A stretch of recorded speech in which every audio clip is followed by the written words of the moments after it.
I'm always Team Ghana. For me, I'm always Team Ghana. I actually realized Jollof came from Senegal. East Africa. I'm going with Kenya. I'm going with Rwanda. I'm going with Tanzania. I'm going with Somalia. I'm going with Ethiopia. I'm going with Eritrea. East Africa has fine babes, period. Hey there, wonderful viewers. Welcome back to GH Africa TV, where we bring you stories from around the world that will make you laugh, learn, and feel inspired. Today, we are thrilled to have you with us once again. Before we jump into today's fascinating interview, just a quick reminder, if you haven't already subscribed to our channel, kindly hit the subscribe button and ring the bell so you never miss out on any of our latest adventures. My name is Mila. I go by Magdalene Milanoy Nameyok. I have Ghanaian friends who call me Ama because apparently I was born on Saturday. So I go by Ama. My name is Mila. I'm a registered nurse. I do traveling nurse here in Canada. Apart from doing also social media, I'm also into real estate. So I'm doing lots of things. Actually, I didn't choose to go to Canada. I had not planned to go to Canada. My initial plan was to go to Australia. And I really wanted to go to Australia despite the spiders and the snakes. But so I tried going to Australia. I wanted to study, but it was, sometimes the person wanting to pay your school fees, then backing out on you. And so my plan kind of had a bottom rock or rock bottom.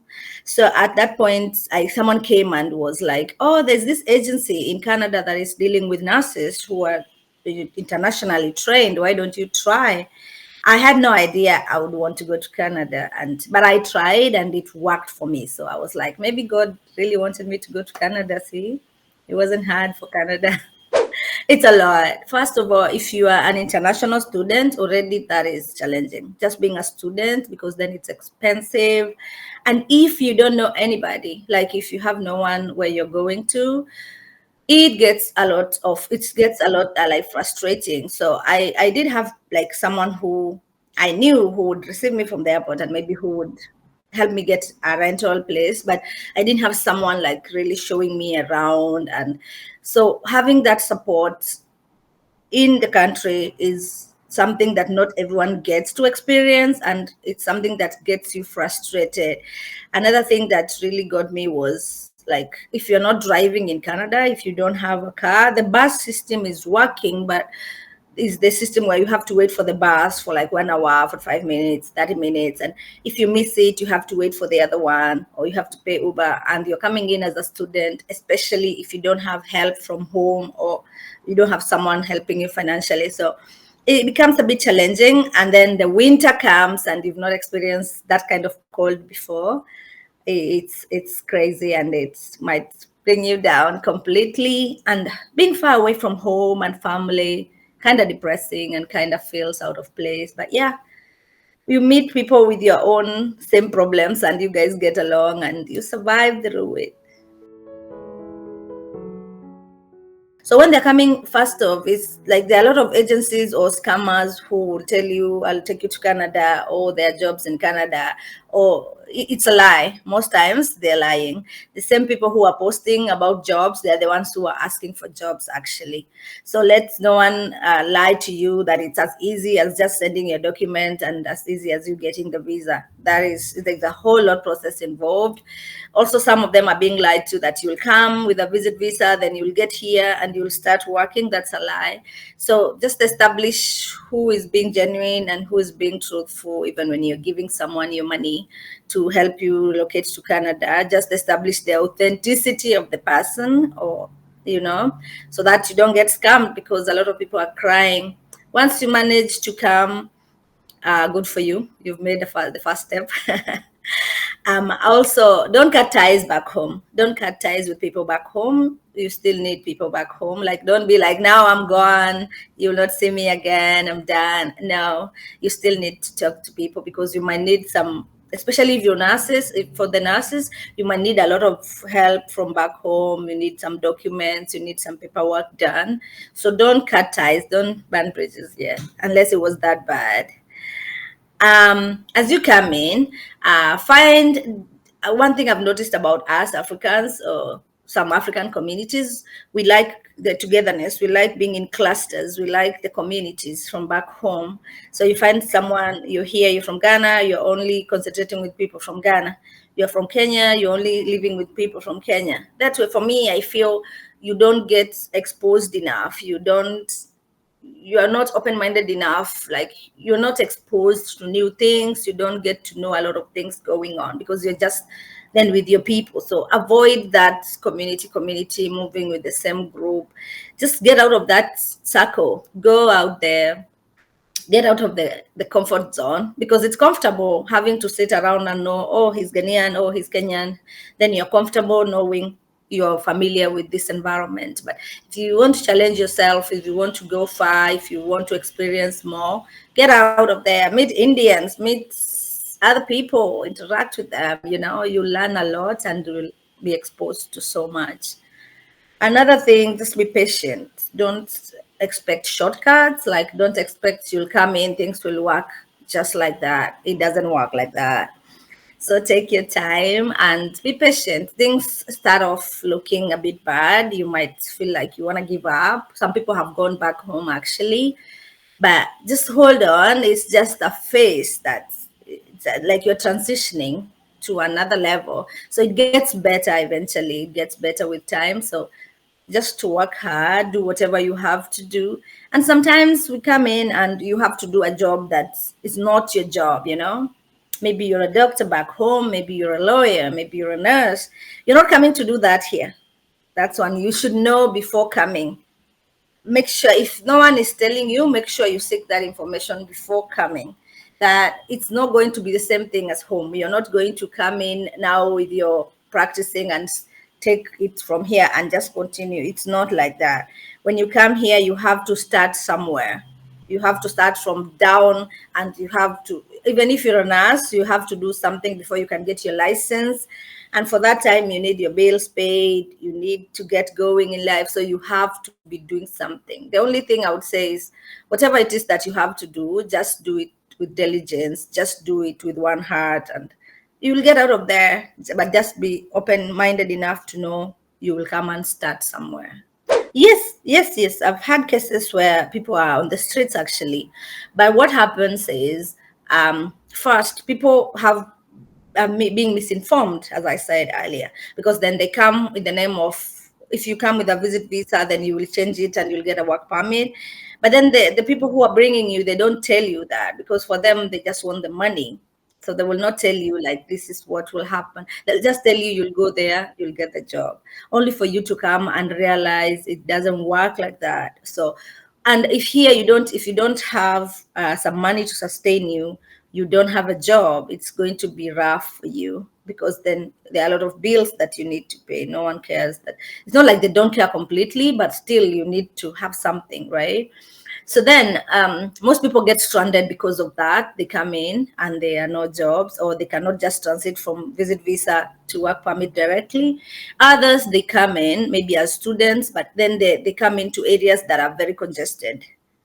Because as immigrants, we normally come to one location. We find people, everyone is coming to Ontario, everyone is coming to one location. So you find there are no jobs anymore because the population is already high compared to the demand and everything.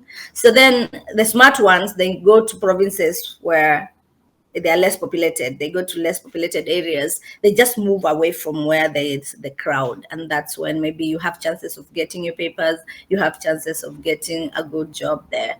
But yeah, some people would come, because even with your work permit, it doesn't mean you will get a job immediately. You'll still take some time, a few months applying here and there. So it's not an automatic thing that happens there. And a lot of people would come with high expectation, and they would end up being frustrated. Yeah. Home, we live in a community way. Again, I would say we try to bring it here, but home, we live in a way you would know your neighbor.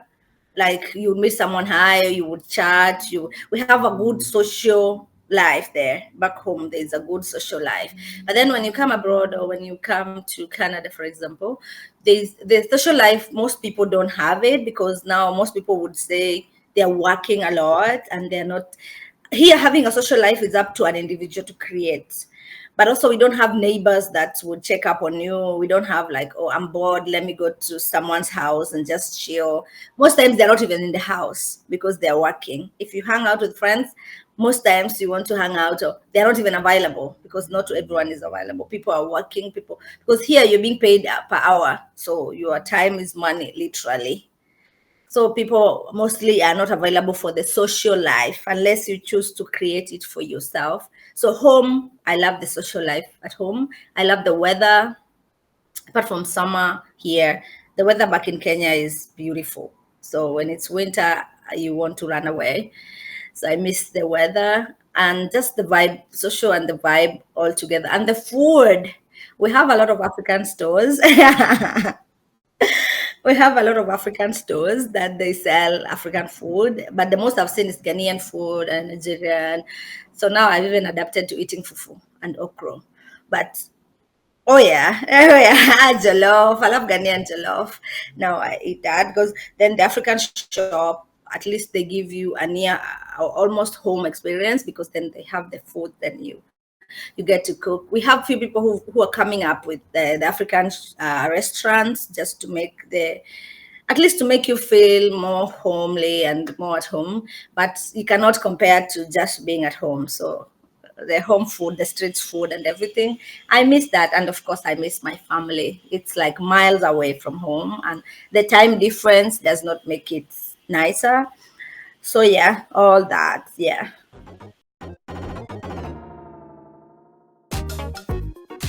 I'm always Team Ghana. For me, I'm always Team Ghana. I'm always Team Ghana. So for me, it's Ghana all the way. But honestly, with all honesty, I actually realized Jollof came from Senegal. I don't know where the fight between Ghana and Nigeria came from. I came to learn Jollof originally comes from Senegal. That's where. But also I think every country has their own. Like Kenya, we have pilau. Pilau is kind of like jollof, just that it has the pilau masala in it. But okay, jollof, Ghanaian and Nigerian jollof. Having tasted both, Ghanaian jollof takes it. East Africa. I'm going with Kenya. I'm going with Rwanda. I'm going with Tanzania. I'm going with Somalia. I'm going with Ethiopia. I'm going with Eritrea. East Africa has fine babes. Period. Because that's it. It's just a period because I don't know, we're just pretty. I'm not saying the others are not, but I'm saying East Africa takes the lead. So I would say South Africa too has beautiful women, I would say. East Africa, I'll say I recently posted a video and it went viral. I don't know if you saw the video. We have big foreheads. East Africa, like that's our signature. Like, tell me you're from East Africa without telling me you're from East Africa, literally. So I think for us, or for other parts that I came to learn, that the forehead is considered a symbol of beauty. So also from the comment section from the video that I posted, it got almost 7,000 comments. Like it did go viral, and people are like, "Oh yeah, in Sudan or in Rwanda, it's considered a sign of beauty. In Ghana, like a lot of countries, they see it as a sign of beauty. So East Africa, we tend to really have it. Like if it's that is a sign of beauty, then we have it, right? We have myself. I have it. I wanted to put it on today, but I was in a hurry, kind of. So we do have it. Another thing, the body structure is there for East Africa, so as same as South Africa. The body structures, we have nice bodies. I would say I'm not comparing like, oh, this one has bad or whatever. I'm just saying what we have. We have nice bodies. When it comes to, I think also beauty, it's in the hands of beholder, right? People say beholder or maybe the beholder. But yeah, I think from also the reviews, people would generally say ladies from East Africa. South Africa too do have, but people would generally say ladies from East Africa are pretty. So I'll go with that. What I would say is, if your life is good back home, you stay. If your life is good, you stay. You stay back home. It's true. It's true. If you're making good money, if you're making good money, you stay. But if you don't like poverty, if you don't like to struggle in life, and you have a tough skin, because going to abroad abroad tray. Yeah, so I'm saying, apart from if you're choosing to travel abroad, and if you're well off, you're okay, then you're good. But if you feel you want to make your life better than the way it is, and you feel you have the resilience, because you really have to be resilient for being abroad. From what I've said, the challenges, they're just more to it than just that. Everyone experiences their own problems, and some people have it rough, maybe for whatever reason. So you need to have that resilience in you. They say you need to have a very tough skin, a thick skin, because some people do come and go back. So always have that. Have an open mind.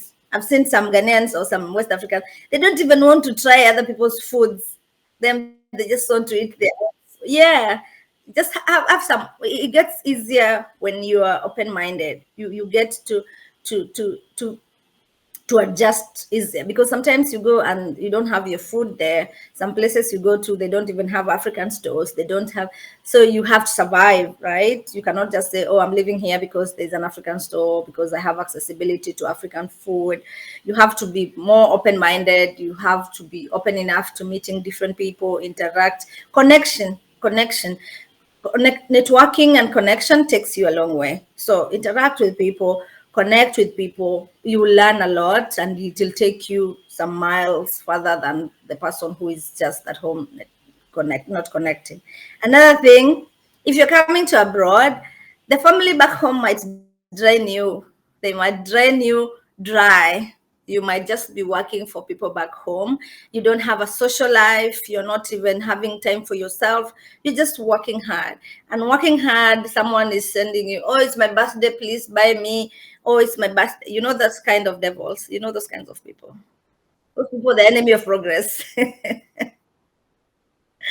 Because someone in abroad, for them to even send you money, they have to work extra for you. It's like, especially if just money for luxury, because for them, most times they don't even have that time for luxury, because especially I've seen older people that are working around the clock. I've seen people just working, and I'm wondering, and you'll see these people just working to send money back home, just working to send money back home. And the people back home, they're living comfortably. You're sending people money and they're living so comfortably, they're enjoying their lives, they're partying, and you don't even have a social life for yourself.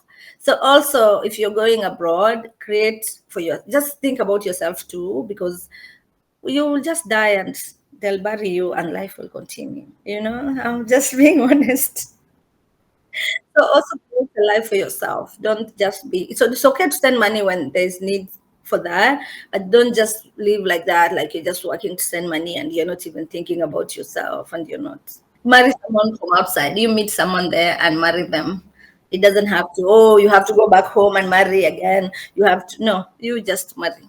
Ah, okay. Since I don't know who's watching, just to everybody who's watching, and yeah, to everyone who's watching, I love you guys.